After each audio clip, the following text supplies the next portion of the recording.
월급쟁이는 참 작같습니다. 매일 출근해야 되며 아침에 일어나기도 빡셉니다. 사활도리를 야근하고 페이는 쥐똥이지요. 쓰잘데기 없는 일도 많습니다. 보고가 업무의 절반 이상이죠. 꼴보기 싫은 인간은 어찌나 많은지 회사에 다 몰아넣은 것 같습니다. 그래도 어찌하겠어요. 버텨야지요. 회사는 전쟁터지만 밖은 지옥이라 하잖아요.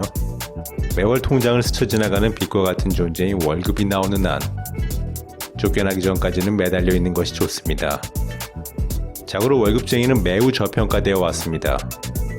회사는 계속 있어야 하는 곳이 아닌 언젠가 때려쳐야 하는 곳으로 생각돼 왔지요. 당당히 사표를 날리는 사람들을 보면 그렇게 부러울 수가 없습니다.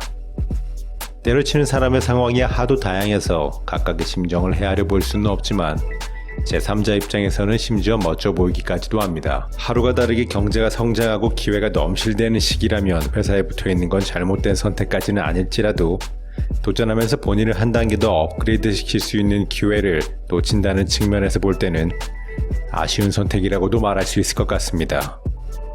이렇듯 마지못해 어쩔 수 없이 꾸역꾸역의 느낌이 강한 월급쟁이가 시간이 갈수록 소중한 존재가 되어가고 있습니다.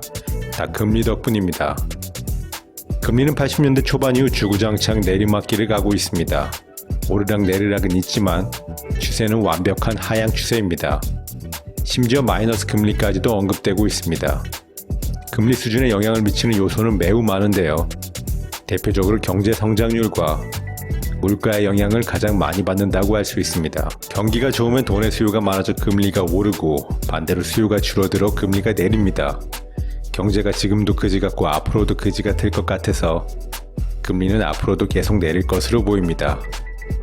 그럼 금리가 내리는 것과 월급이 소중해지는 것은 무슨 관계가 있을까요? 월급이 항상 소중하긴 하지만 더욱더 소중해지는 이유는 바로 안정적인 캐시를 땡길 수 있기 때문입니다. 금리가 낮아질수록 현금을 땡기기가 어려워집니다. 금리가 10% 이상 찍어주는 옛 시절에는 10억을 가지고 있으면 연이자로 1억 이상 받을 수 있어 이자만으로 생활하는데 전혀 부족함이 없었습니다. 그러나 금리가 1에서 2% 수준인 현재는 10억이 있다 해도 이자 수익은 1, 2천만에 불과해 일을 하지 않고서는 생계 유지가 어렵습니다. 연봉이 1억인 사람이 있습니다.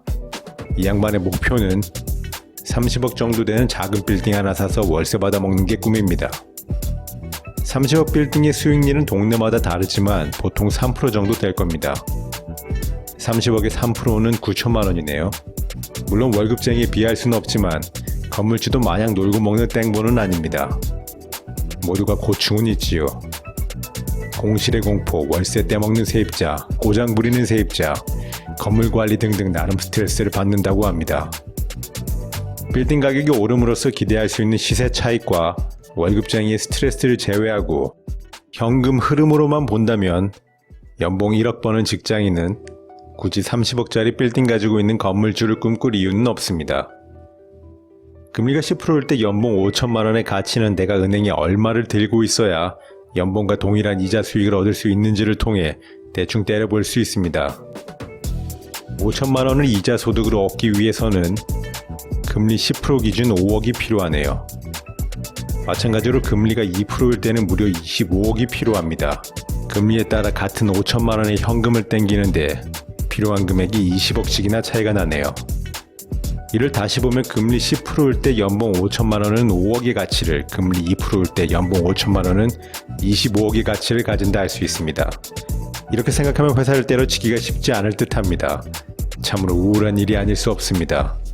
고속성장 시기에는 회사를 나와도 다른 기회가 많았으나 지금 회사 밖은 지옥이 아닐 수가 없습니다. 회사 다니기 싫어서, 꼴보기 싫은 인간이 많아서와 같은 이유로 회사를 때려치기는 다소 위험해 보입니다. 퇴사 이후 확실한 계획과 목적이 있는 것이 아닌 경우라면 월급 나올 때까지 버팅기는 것이 현 시기와 같은 저성장 시대에는 좋을 것 같습니다. 역시 인생은 존버인가 봅니다. 어차피 알 수 없는 인생 긍정적으로 생각하면서 존버하는 것도 나쁘지 않아 보입니다.